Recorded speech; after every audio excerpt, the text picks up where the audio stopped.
The room is quiet except for the low hum of a laptop fan and the soft flicker of market charts glowing against the walls.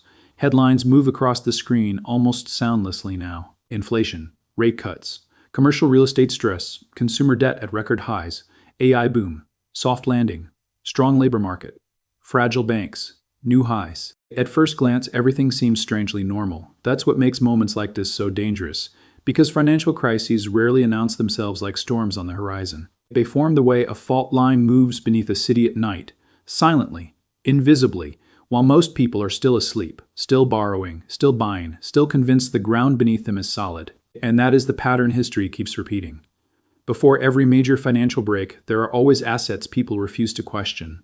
Assets wrapped in familiar language, safe, resilient, long-term, defensive, essential, until suddenly they're none of those things. So the real question isn't whether a crisis will look frightening once it's obvious. The real question is this: which assets are quietly becoming dangerous before the crowd sees the danger at all? If you go back to 2008, the belief was almost universal. Housing was safe, not exciting, not speculative. Safe.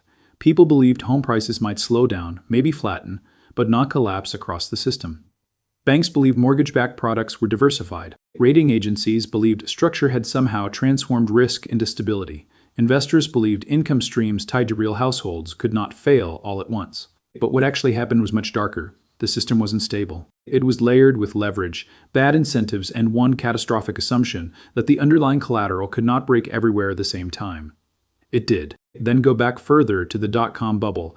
The belief there was different, but psychologically identical. Investors believed a revolutionary story excused weak fundamentals. The internet would change everything. And it did. But that truth became a shield for absurd valuations, weak business models, and capital misallocation on a massive scale. The technology was real. The pricing was fantasy. And when reality finally arrived, it didn't just destroy speculative companies. It erased years of capital because investors confused innovation with immunity. Then there's 2007 inside the credit markets more broadly. Many institutions believed complexity itself made products safer. Risk models, tranches, correlations, liquidity assumptions. The entire system created the impression that danger had been sliced, measured, and distributed so efficiently that nobody really had to worry. That illusion ended the moment everyone needed liquidity at once. And that's the psychological pattern that matters most. Before crises, people don't ignore risk because they are foolish. They ignore risk because the narrative around the asset feels socially reinforced, professionally validated, and historically familiar. The dangerous assets are often the ones people have been trained not to question. Now shift to the present. Look closely and you start seeing the same conditions that existed before earlier breaks, not in identical form, but in recognizable structure. Rates rose faster than many investors expected. Cheap money, which supported everything from tech valuations to real estate to private markets, is no longer a permanent background condition. Consumers are carrying heavier debt loads. Delinquencies have started rising in vulnerable segments. Banks are still absorbing unrealized losses from older bond portfolios. Commercial property values have not fully repriced in many areas. Private market valuations often remain suspiciously smooth compared with public markets. That smoothness is worth paying attention to. Because in finance, when reality becomes more volatile but an asset's reported value remains strangely calm, it often means the pricing mechanism is lagging the truth. And that is how fragility develops, not always through panic, often through delayed recognition. The public sees indexes near highs and assumes the system must be healthy. But market tops and systemic weakness have coexisted many times before. In fact, they often do, because capital can keep flowing into surface-level strength long after the deeper plumbing has started to fail. The warning signal isn't just volatility. Sometimes the warning signal is confidence that appears too easy, too broad, too rehearsed. This raises a dangerous question. What assets do investors still treat as safe, stable, or untouchable today, even though history suggests they may be far more vulnerable than they appear? In this video, we're going to break down 3 toxic assets to consider selling before the next crisis fully reveals itself. Not because collapse is guaranteed tomorrow, not because every investor should panic, but because some assets become most dangerous precisely when they still look acceptable on the surface. And once the market finally reprices them honestly, the exit can get very crowded very fast. Asset number 1. Office commercial real estate and related exposure. The common belief is simple. Prime real estate always comes back. Investors tell themselves that cities recover, office space remains essential, and high-quality properties in major urban centers will eventually regain their value. The logic sounds reasonable because for decades, Commercial real estate was associated with dependable cash flow, institutional ownership, and tangible assets you could literally stand inside. Bricks, glass, steel, something real. But the hidden weakness is not the building, it's the financing structure built around the building. A large portion of office commercial real estate was priced in a world of low rates, steady occupancy, cheap refinancing, and predictable demand from tenants. That world has changed. Remote and hybrid work didn't just hurt occupancy temporarily. In many cities, it altered long-term demand.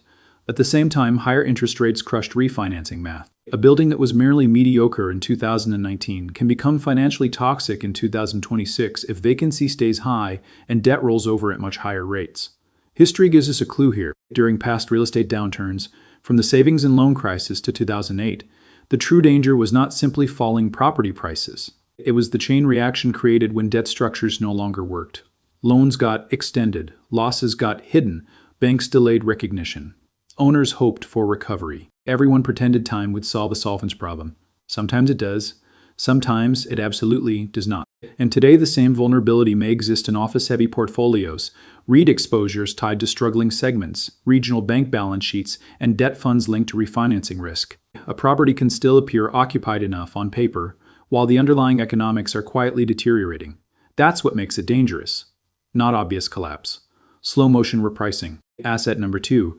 Long-duration bonds bought as safe income at the wrong time. Now this one makes people uncomfortable because bonds are supposed to be the grown-up corner of the market. The common belief is that high-quality bonds are safe. They provide income, reduce volatility, and protect portfolios during economic stress. And in many cases, that is true. But a bond can be high quality and still be a terrible investment if purchased at the wrong price and locked into the wrong duration. That was one of the least understood lessons of the recent rate shock. Investors who believed long-dated government and investment-grade bonds were safe discovered that interest rate risk can produce brutal mark-to-market losses even without default. Institutions learned it too. Some learned it with the elegance of a piano falling from a rooftop. We saw a version of this in the bank stress episodes that followed sharp rate increases. The assets were not necessarily toxic because the issuers were failing. They became toxic because institutions had loaded up on long-duration bonds during an abnormal low-rate era, then got trapped when rates moved violently upward. Unrealized losses mounted. Liquidity pressure exposed the weakness. The historical parallel is not just one event, it's a recurring system mistake. Investors confuse low credit risk with low overall risk. Those are not the same thing. Today, the vulnerability remains in portfolios still overweight long-duration fixed income bought under old assumptions, especially where investors are counting on certainty but ignoring inflation risk, reinvestment risk, and the possibility that fiscal pressure, persistent inflation, or shifting term premiums keep bond markets unstable. If the next crisis involves sovereign stress, sticky inflation, or forced institutional selling, assets marketed as conservative may once again behave in ways their holders never fully prepared for. Safe income can become trapped capital, and trapped capital becomes a problem very quickly in a stressed system. Here's the strange part. Financial crises are usually invisible while they are forming because the system has ways of hiding stress. Banks can extend and pretend. Funds can smooth valuations. Companies can refinance just enough to delay judgment. Analysts can frame weakness as temporary. Media narratives can keep attention fixed on whatever is rising, while fragility gathers in whatever has stopped being questioned. That's why people miss the turn. They expect danger to look dramatic early. But early danger usually looks boring. A rollover gets delayed. A valuation gets adjusted only slightly. A dividend stays intact one more quarter. A loan gets modified. A loss stays unrealized. And because nothing seems to break all at once, most investors assume nothing is truly wrong.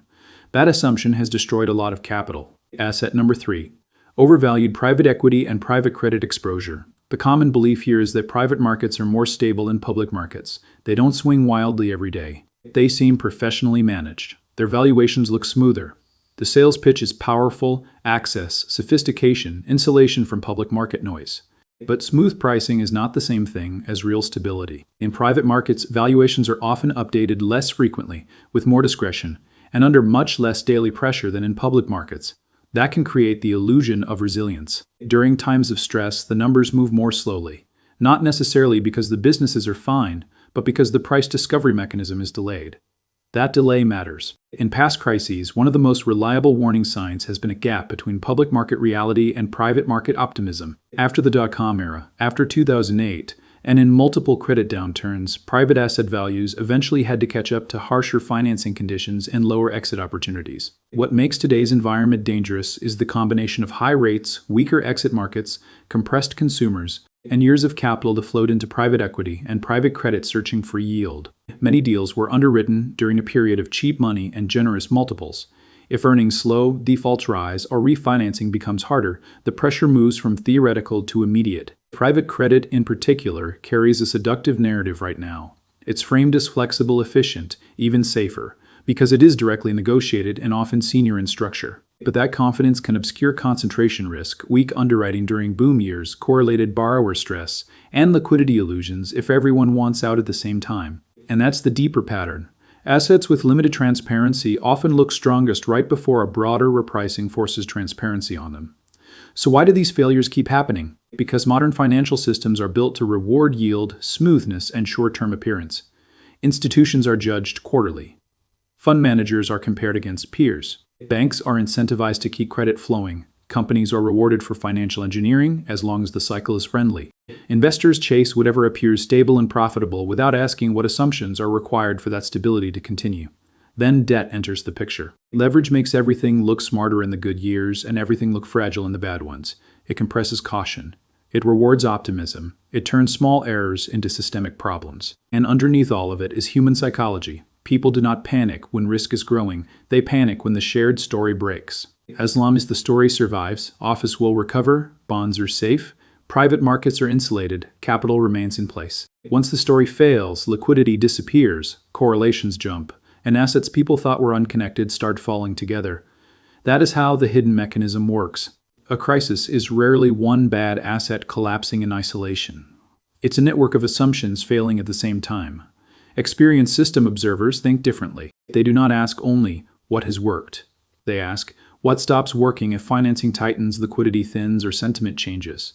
They study fragility, not popularity. They understand that the most dangerous assets are often the ones defended by old narratives from a previous cycle. They know that an asset can be fundamentally solid in one environment and deeply vulnerable in another. They pay attention to rollover risk, duration, leverage, valuation lag, and concentration. They watch incentives. They follow debt maturity walls. They look for places where the market is relying on hope disguised as patience. Most of all, they prepare before the crowd receives permission to worry, because by the time the mainstream agrees an asset is dangerous, the repricing is often already underway. That doesn't mean selling everything and hiding in a bunker with canned beans and treasury bills, though financially and emotionally, some people seem weirdly eager for that aesthetic. It means being honest. If you own assets tied to structurally weak office markets, long-duration bonds that no longer fit the rate regime, or private market exposures priced by optimism rather than hard liquidity, the time to evaluate that risk is before the system forces you to, not after. So what are the 3 toxic assets to sell before the coming crisis disaster? At the center of the warning list are office commercial real estate and related exposure, long-duration bonds held under outdated assumptions of safety, overvalued private equity and private credit exposure masking delayed risk. These assets are not automatically doomed in every case, but each one contains the same dangerous ingredients history has warned about before: narrative comfort, hidden fragility, poor liquidity under stress, and a market structure that can delay recognition until the exit becomes difficult. That is the real lesson. The most dangerous financial collapses rarely begin with the assets everyone is already afraid of. They begin with the assets people are still defending, with systems they still call resilient, with valuations they still call reasonable, with risk they still call temporary. And by the time the cracks finally become visible, the repricing is no longer a theory. It's a transfer of wealth.